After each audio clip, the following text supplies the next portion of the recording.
अस्सलाम वालेकुम my dear students, my name is Salman Riyaz. Today we will discuss topic number 5.3 जो कि है visualisation tools.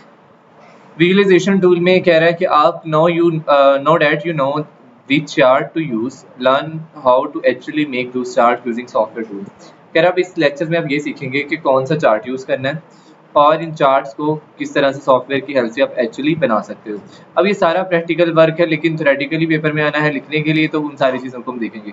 Google Sheet and Microsoft Excel are simple yet powerful tools to create charts and graphs from tables of data। जब data structure data होगा, रोज और tables columns की शक्ल में होगा, तो उस दौरान आप क्या कर सकते हो, गूगल शीट और माइक्रोसॉफ्ट एक्सेल की मदद से ग्राफ और चार्ट्स बना सकते हो। अब स्प्रेडशीट यूज की होती है, इजी टू यूज है, कोई प्रोग्रामिंग की जरूरत नहीं होती, किसी भी इंस्टॉलेशन की जरूरत नहीं पड़ती। गूगल शीट ऑनलाइन अवेलेबल होती है, good for small to medium size project, छोटे और मीडियम साइज प्रोजेक्ट के लिए काफ़ी होती है। अब क्या है, पहला ये कि आप अपने डाटा को रोज और कॉलम्स की शक्ल में लिखो, फिर select the data range you want to chart, फिर उस डाटा रेंज को सिलेक्ट कर लो जो रेंज आप चार्ट की शक्ल में बनाना चाहते हो। Click on the insert menu, then choose chart, फिर इंसर्ट मेन्यू पे जाएं, फिर चूज चार्ट करें, फिर उसमें चार्ट की टाइप जो सा बनाना चाहते हो, बार चार्ट है, पाई चार्ट है या लाइन चार्ट, फिर उसको कस्टमाइज कर लें टेबल और लेबल और कलर्स की शक्ल में भी आप कर सकते हो। अच्छा जी, देखेंगे स्टेप्स है जिसमें आपने डाटा को सेपरेट गूगल शीट्स के अंदर लिखना है रोज और कॉलम्स की शक्ल में, फिर उस डाटा को सिलेक्ट कर लेनी रेंज। अब ये देखें, सारा हम प्रैक्टिकल वर्क देखेंगे। ये है मेरे पास कुछ डाटा, ठीक है, जिसमें ये मेरे मंथ्स दिए हुए हैं और उसमें इतनी सेल्स हुई हैं, ठीक है, ये डाटा है। अब इसमें से मैं जितने मंथ्स का डाटा प्लॉट करना चाहता हूँ, देखें अगर मैं 12 के 12 मंथ्स का करना चाहता हूँ तो यहाँ से मैं सिलेक्ट कर लूँगा रेंज। उसके बाद जाऊँगा इंसर्ट टैब पे, इंसर्ट टैब जाने के बाद यहाँ पर आपको नजर आ रहा होगा चार्ट वाला ऑप्शन, तो चार्ट पे क्लिक कर दें। चार्ट पे क्लिक करने के बाद अब यहाँ आमतौर पे कॉलम चार्ट उसने दिया हुआ है, अब अपनी मर्जी से यहाँ लाइन चार्ट भी बना सकते हो, लाइन चार्ट इस तरह से आ जाएगा। फिर इसी तरह से अगर स्क्रॉल करोगे तो नीचे आपकी तरफ नीचे की तरफ आपको पाई चार्ट भी नजर आ रहा होगा। पाई चार्ट में भी आगे मुख्तलिफ तरह की टाइप्स हैं, ठीक है।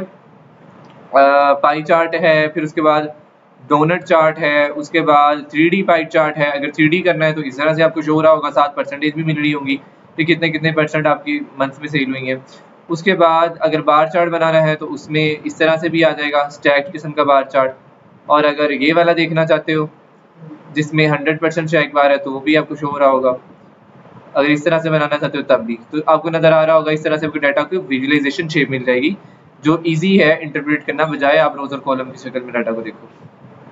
अभी आपने देखा कि गूगल शीट्स यहाँ है या एक्सेल है, ये इजी टूल है चार्ट्स बनाने के लिए। डैशबोर्ड मल्टीपल विजुअल दिखाता है एक ही जगह पर, जो कि आपको क्लियर डाटा स्टोरी बता रहा होता है। स्टैंडर्ड DSLC है 6 स्टेप्स, ठीक है।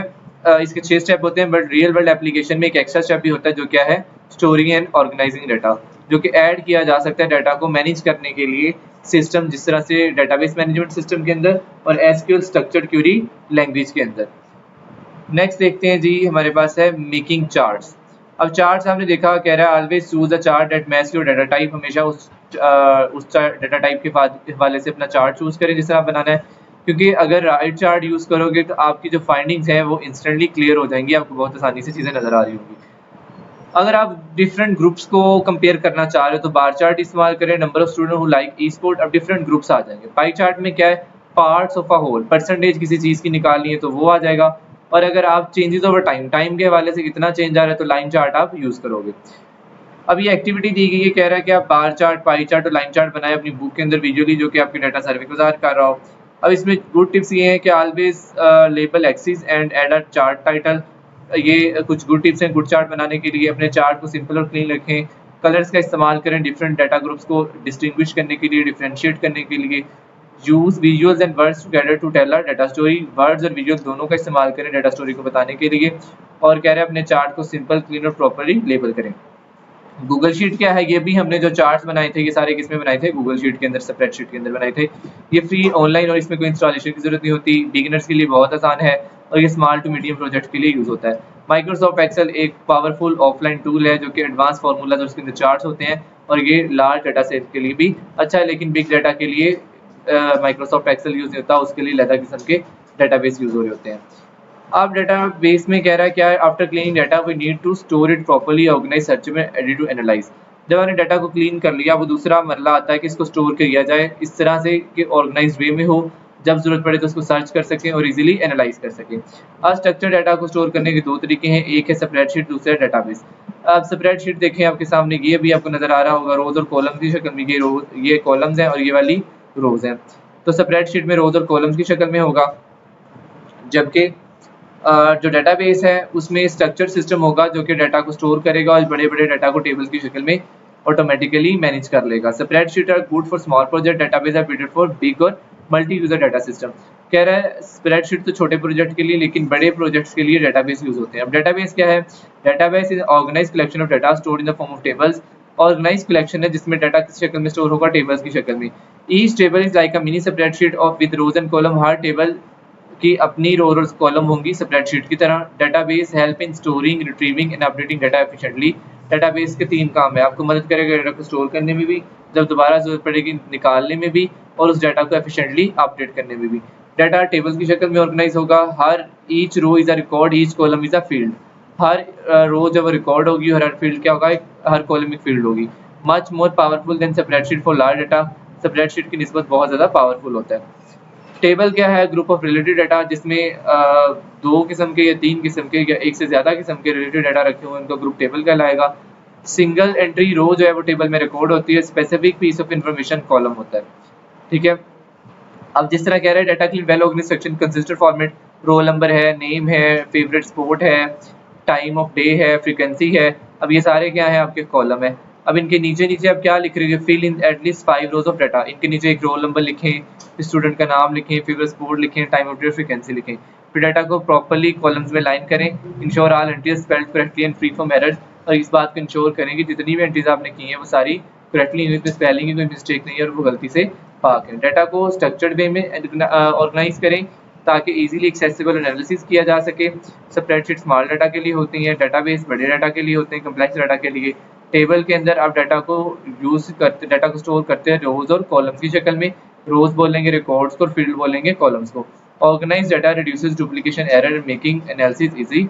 जो ऑर्गेनाइज डाटा होता है वो डुप्लीकेशन एरर को खत्म कर देता है, कम कर देता है और एनालिसिस को आसान बना देता है।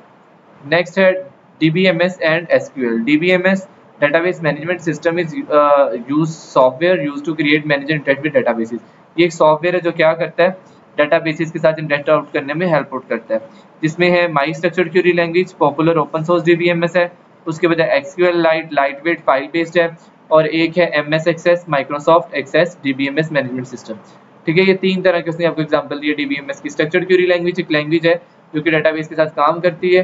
स्ट्रक्चर्ड क्वेरी लैंग्वेज आपको हेल्प करती है डाटा को ऐड करने में, अपडेट करने में, डाटा को डिलीट करने में, और सिंपल कमांड से जरिए डाटा को रिट्रीव करने में भी हेल्प आउट करती है।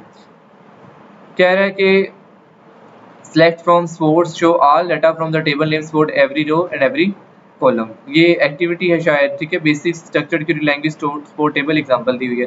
फिल्टर विद वेयर, जैसे ही आप फिल्टर करेंगे वेयर, ठीक है, फेवरेट स्पोर्ट तो क्रिकेट आ रहा होगा। Shows name of the student the sport table like who like cricket, filtered results only, तो उस दौरान सिर्फ रिजल्ट जो है आपको शो हो रहे होंगे।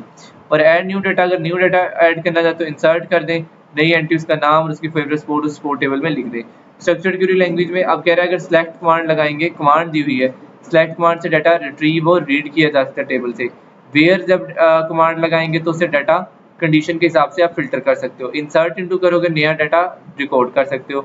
अपडेट वाली कमांड लगाओगे तो एग्जिस्टिंग डाटा को मॉडिफाई कर सकते हो। डिलीट करना चाहोगे तो डिलीट कमांड लगाओगे तो उस टेबल से डाटा को रिमूव किया जा सकता है। तो इस तरह से स्टूडेंट आप जो है वो डाटा को स्टोर कर सकते हो DBMS और स्ट्रक्चर क्वेरी लैंग्वेज की मदद से। अभी ये बहुत शॉर्ट है, इसके आगे टाइप्स भी होंगी DBMS की। स्ट्रक्चर्ड क्वेरी लैंग्वेज बकायदा एक कोर्स है, ठीक है, तो आप इसको अगर मज़ीद इन डेप्थ सर्च करना चाहो तो वो भी आप कर सकते हो। तो ये था हमारे पास छोटा सा चैप्टर 5। मिलते हैं नेक्स्ट लेक्चर में, तब तक के लिए अल्लाह हाफिज़।